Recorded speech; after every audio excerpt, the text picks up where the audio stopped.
Dzina la Atate ndi la Mwana ndi la Mzimu Woyera. Amen. Ambuye bwerani mudzandithandize. Ulemu ukhale kwa Atate ndi kwa Mwana ndi kwa Mzimu Woyera, monga panali poyamba tsopano ndi masiku onse ndi pa nthawi zosatha. Amen. Ambuye, m'masiku 40 onsewa, chifukwa cha ife munakhala mukusala ndi kupemphera.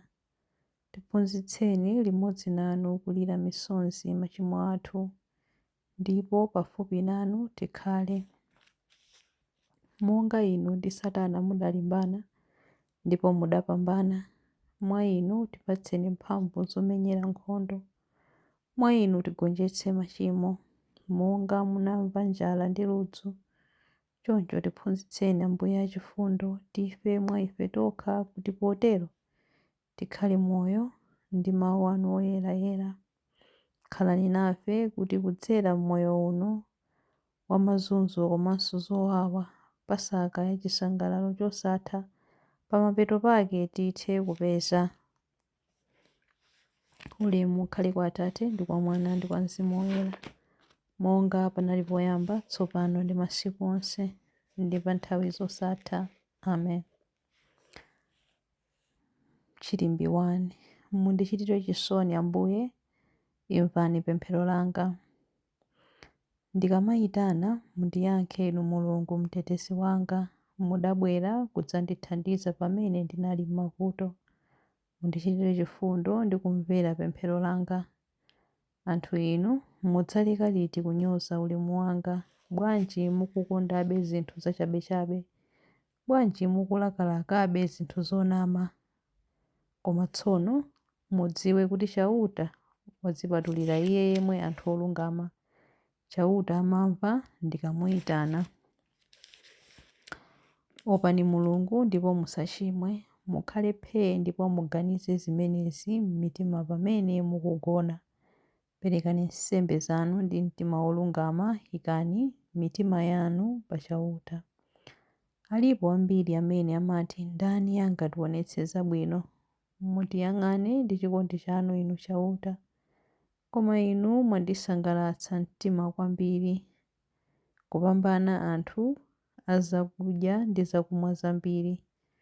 Choncho ndidzagona ndi kupeza tulo mwamtendere, popeza Inu nokha chauta ndinu amene mumandisunga bwino lomwe. Ulemu ukhale kwa Atate ndi kwa Mwana ndi kwa Mzimu Woyera, monga panali poyamba tsopano ndi masiku onse ndi pa nthawi zosatha. Amen. Mundichitire chisoni Ambuye, imvani pemphero langa. Chilimbi 2. Mkatikati mwa usiku tamandani Ambuye.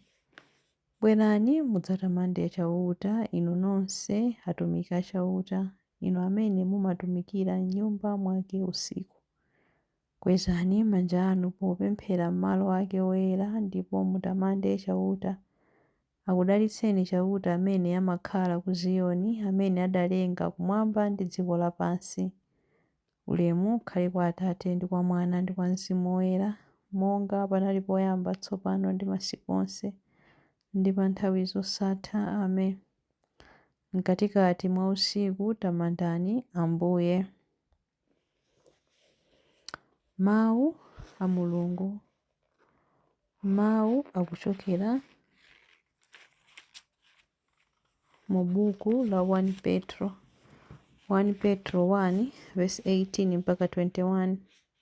Mukudziwa bwino chimene adakuwombola nachoni kukhalidwe lanu lachabe limene mudalandira kwa makolo anu.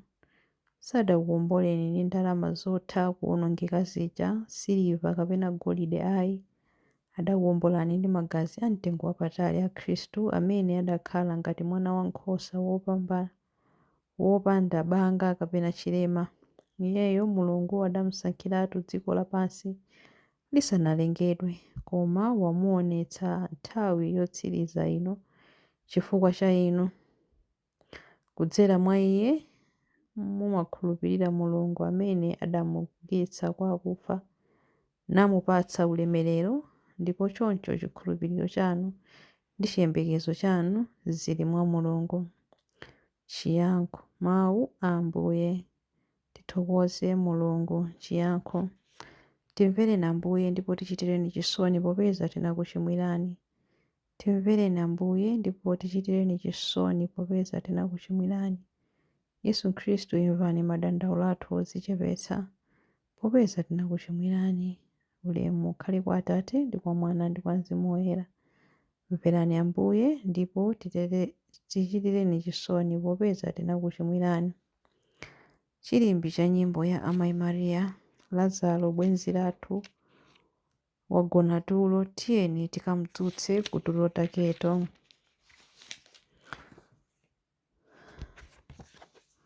Mtima wanga ukutamanda Ambuye ndipo mzimu wanga ukukondwerera mwa Mulungu mpulumutsi wanga, popeza kuti wayang'ana kutsika kwa mtumiki wake. Ndithu kuyambira tsopano anthu a mibado yonse adzanditcha wodala. Iye amene ali wamphamvu wandichitira zazikulu, ndipo dzina lake loyera. Amawachitira chifundo anthu a mibado ndi mibado amene amamulemekeza. Wachita zamphamvu ndi dzanja lake lamanja. Wabalalitsa anthu a mtima onyada. Mafumu amphamvu wawatsitsa ku mipando yawo yachifumu. Anthu wamba nkuwakweza, anthu anjala wawakhutitsa ndi zabwino.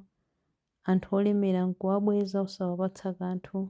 Wadzathandiza anthu ake Aisraeli pokumbukira chifundo chake. Izi ndi zomwe adalonjeza kuti adzawachitira makolo athu akale aja, Abrahamu ndi zidzukulu zake mpaka muyaya. Ulemu ukhale kwa Atate ndi kwa Mwana ndi kwa Mzimu Woyera, monga panali poyamba, tsopano ndi masiku onse, ndi pa nthawi zosatha. Amen.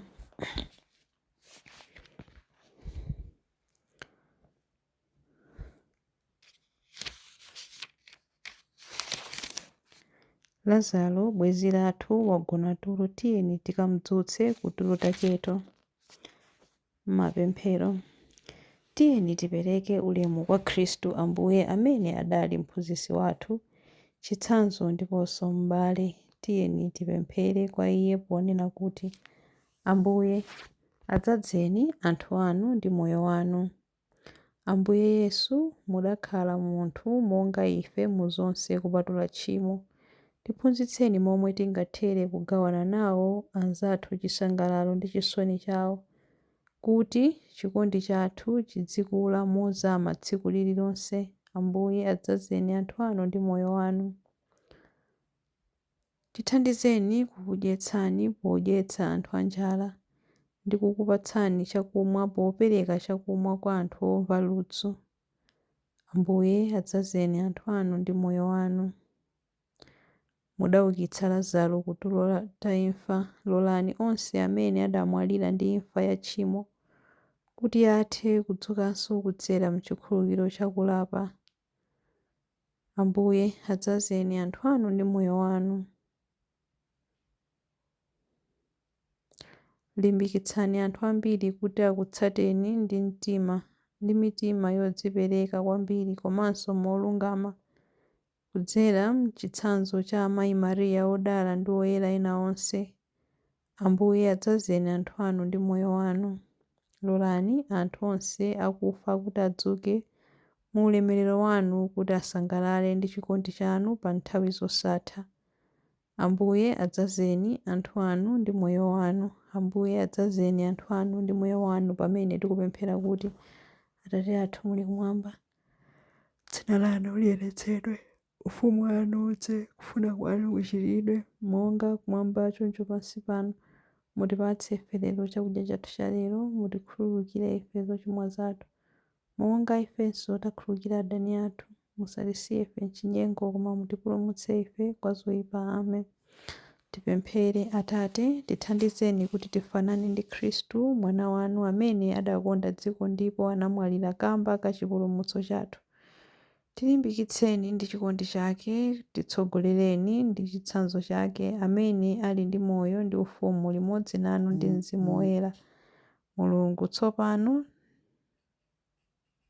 ndi pa nthawi zosatha. Amen. Ambuye atidalitse, atiteteze ife ku zoyipa zonse ndi kutifikitsa ku moyo wosatha. Amen. Dzina la Atate ndi la Mwana ndi la Mzimu Woyera. amen.